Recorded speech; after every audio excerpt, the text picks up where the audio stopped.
Hello, good morning student. आज electricity chapter का lecture number 6 हम देखने वाले हैं, इसको समझने वाले हैं। इससे पहले वाले चैप्टर में हमने ओम्स लॉ देखा इसके सीरीज़ में, और आज हम इसको ही आगे कंटिन्यू करने वाले हैं। आज हम समझने वाले हैं कुछ ऐसे फैक्टर्स जो कि बहुत ज़्यादा इम्पॉर्टेंट होते हैं, या टर्म्स जो कि बहुत ज़्यादा रिलेटेबल होती हैं जब हम बात करते हैं रेजिस्टेंस की। दूसरी बात, जो फैक्टर्स होते हैं डिपेंड करते हैं जो रेजिस्टेंस टू अ कंडक्टर, मतलब कि जो कंडक्टर की डिपेंडेंसी पे रेजिस्टर बना हुआ होता है, उसकी हम बात करेंगे इसमें। ठीक है, तो जो पहला इसमें हेडिंग है कि some important terms related to resistance.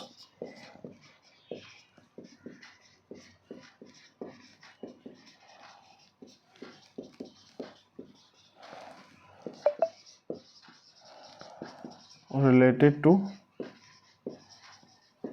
Resistance, ये चीज़ क्या क्या हो सकते हैं दमन, इसमें जो इम्पोर्टेंट टर्म्स हो सकती हैं रेजिस्टेंस में, वो क्या क्या इम्पोर्टेंट टर्म्स हो सकती है जो हमें बात करनी चाहिए?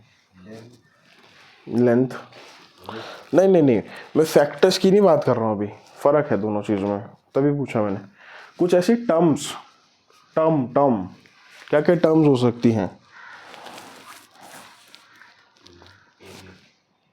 ये फैक्टर्स है बेटा, मैं टर्म्स की बात कर रहा हूँ। जैसे रजिस्टर, रेजिस्टेंस का रजिस्टर। दूसरा इंसुलेटर, पुअर कंडक्टर, है ना, रेहोस्टेड, ये सब क्या है इसकी टर्म्स हैं। जब हम रेजिस्टेंस पढ़ते हैं तब ये टर्म्स हमें समझनी पड़ती है, पढ़नी पड़ती है। ये बात समझ आई? तो सबसे पहले जो हम बात करने वाले हैं इसमें वो कौन सा है? रजिस्टर है। क्या है? रजिस्टर। अच्छा, रजिस्टर क्या होता है? रजिस्टर हाँ,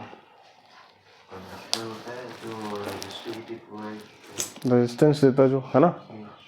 कहने का मतलब अगर इसको बुक में किस तरीके से लिखा हुआ है इसको देखें हम, क्या component in an electric circuit, कि ये इलेक्ट्रिक सर्किट का एक कंपोनेंट है ना। जैसे कंपोनेंट बल्ब होता है, वो ऐसी एक कंपोनेंट क्या है, उसमें रजिस्टर भी लगा हुआ है।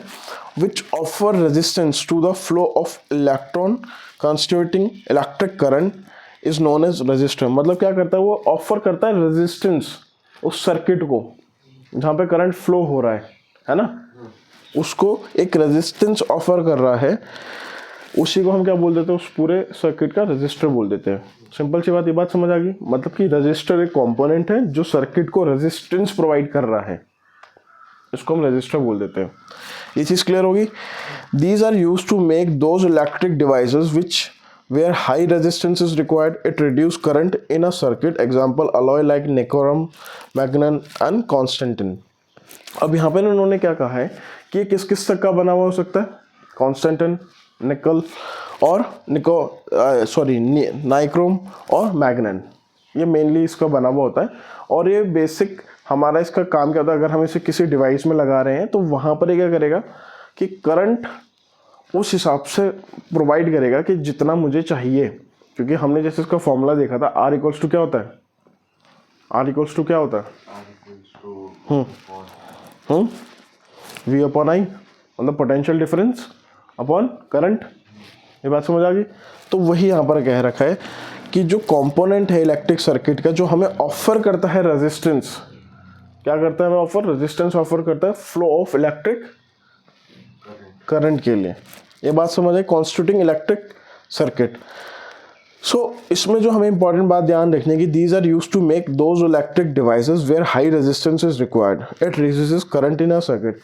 ये वहाँ पर लगते हैं, ये चीज़ ध्यान रखना कि जहाँ पर हमें हाई रेजिस्टेंस चाहिए होता है। क्या चाहिए होता है?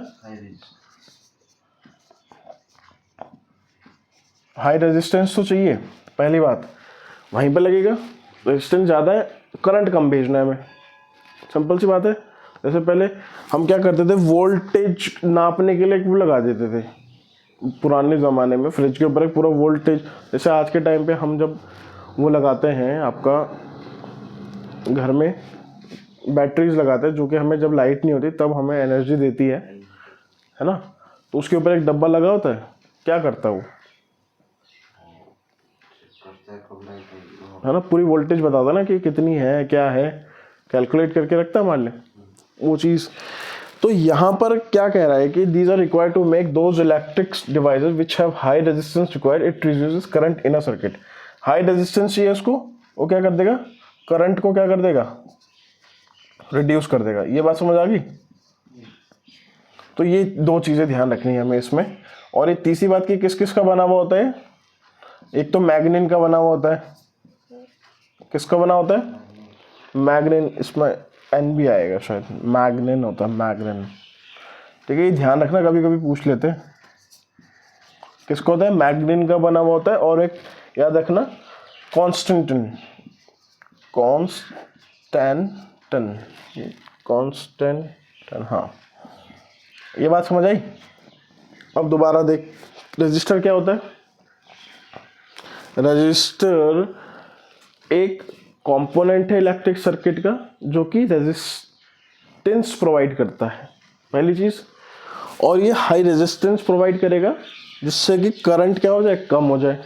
किस किस का बना हुआ होता है ये, कॉन्स्टेंटन और नाइक्रोम का भी बना हुआ होता है। ये बात क्लियर होगी। तो ये क्या है, पहला इंपॉर्टेंट टर्म है रिलेटेड टू रेजिस्टेंस। ये बात क्लियर हो गई, हाँ है ना।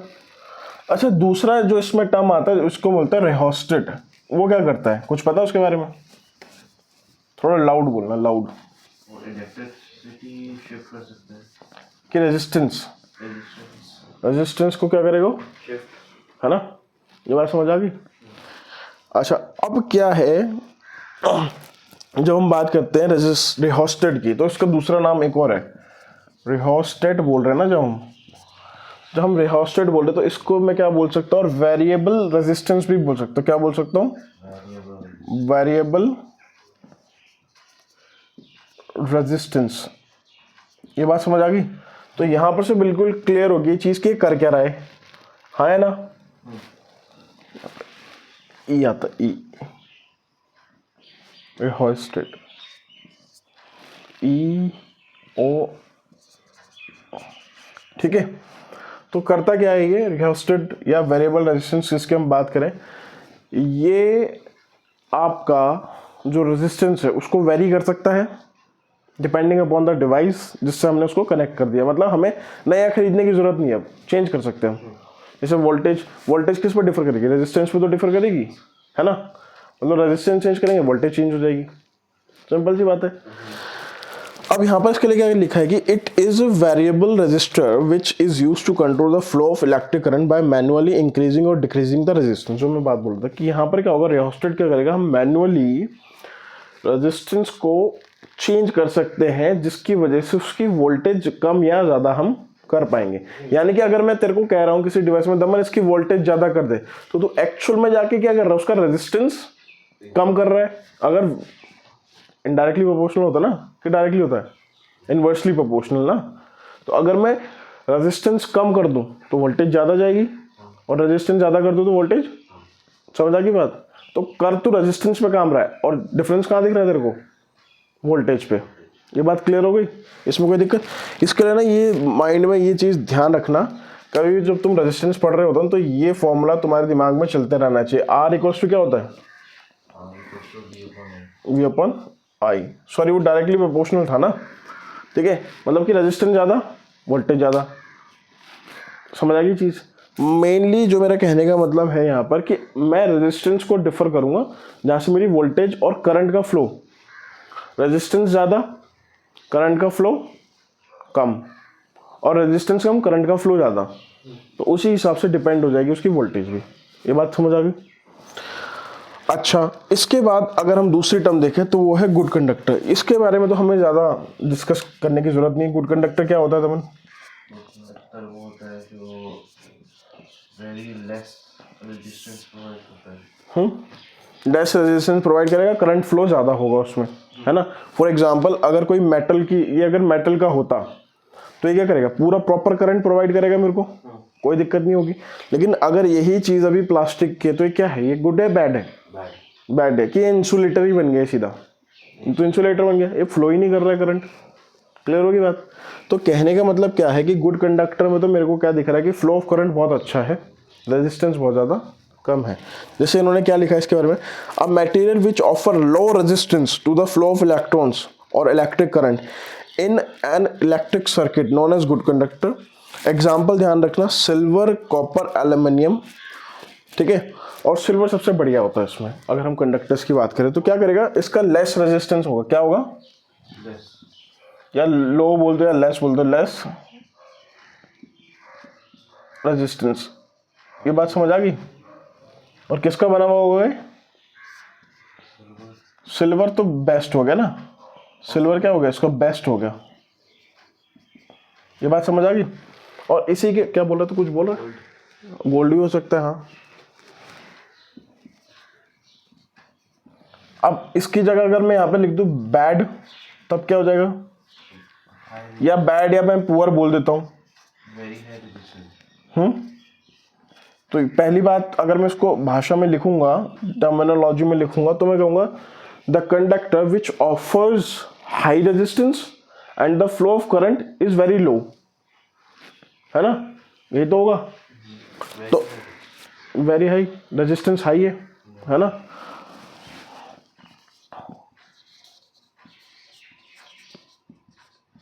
ये चीज क्लियर होगी।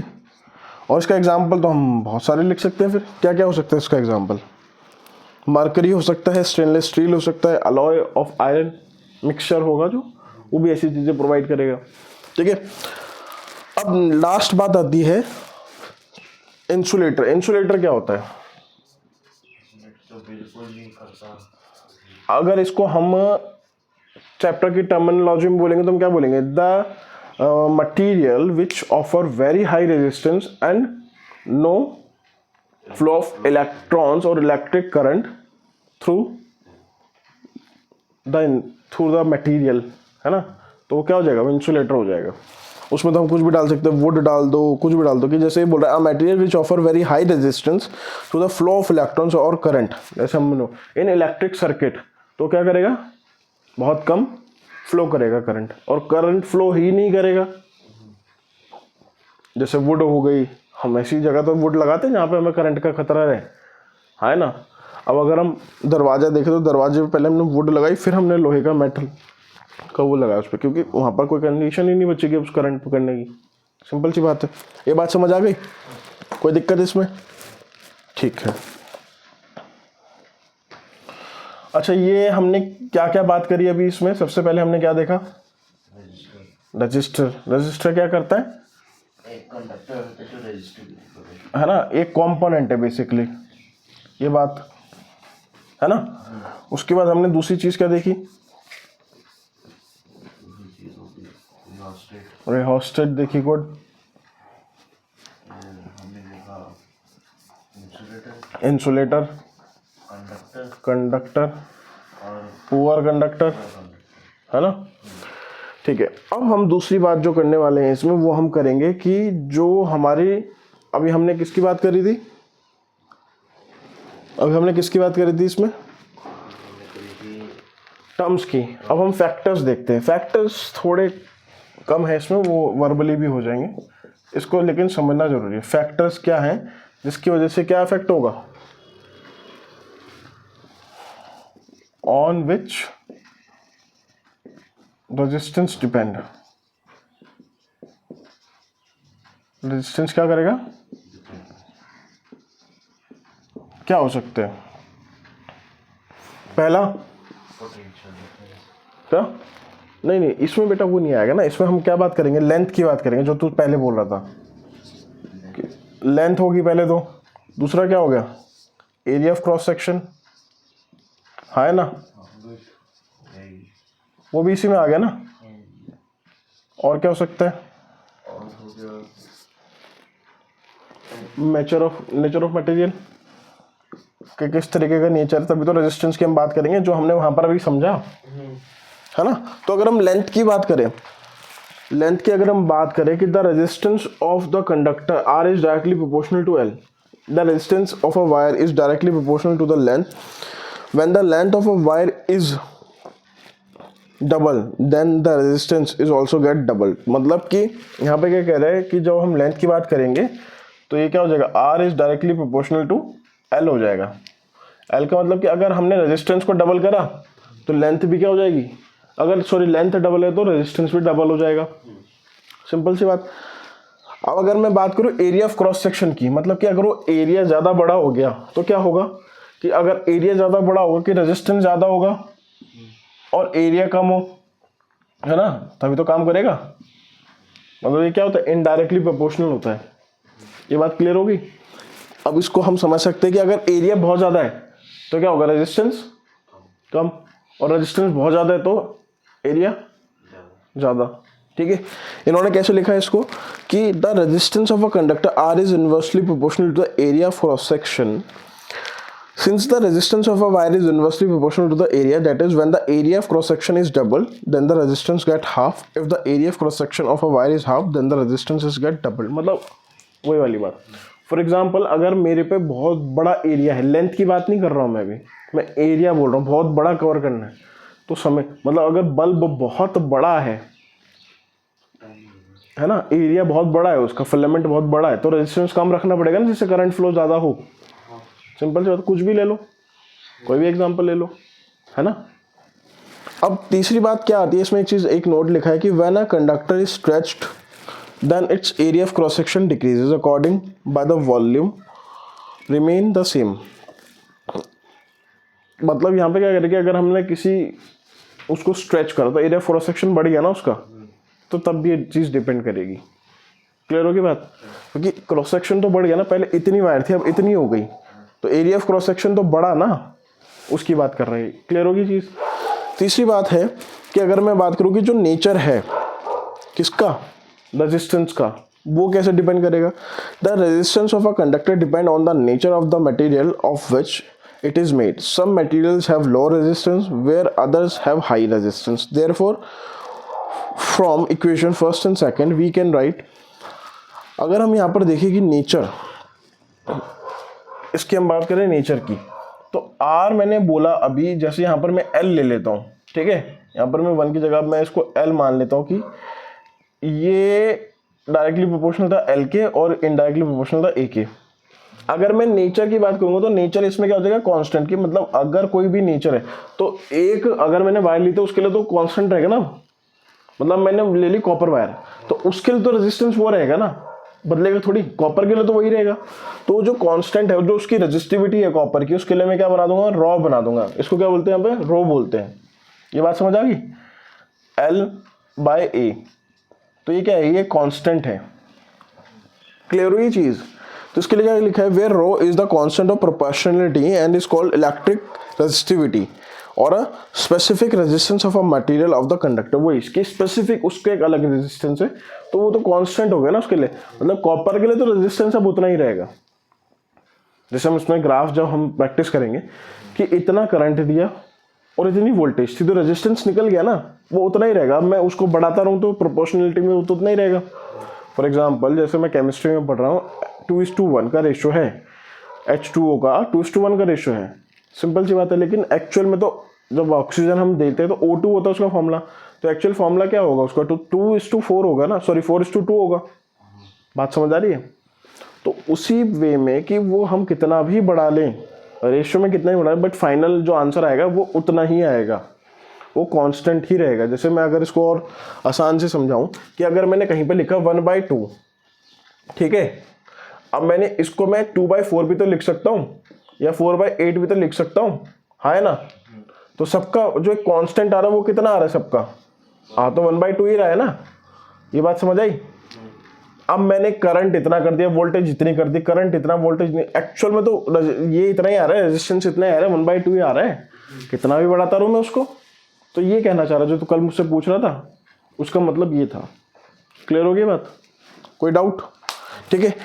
सो इस वीडियो में इतना ही, बाकी हम कल देखेंगे इसी से रिलेटेड कुछ न्यूमेरिकल्स प्लस रेजिस्टिविटी को भी हम कल समझेंगे, ठीक है। और इस चैनल पे शॉर्ट्स भी प्रोवाइडेड हैं। अगर आपको चीज़ें बहुत जल्दी या बहुत शॉर्ट में समझनी है, कुछ इंपॉर्टेंट टॉपिक्स दिखने हैं, तो वो आप इस चैनल पे आके देख सकते हैं। और इन केस अगर आपको किसी भी टॉपिक में कोई डाउट है तो आप कमेंट सेक्शन में मेंशन कर सकते हैं। हम नेक्स्ट वीडियो में आपके डाउट को क्लियर करेंगे और अच्छे से। Thank you so much.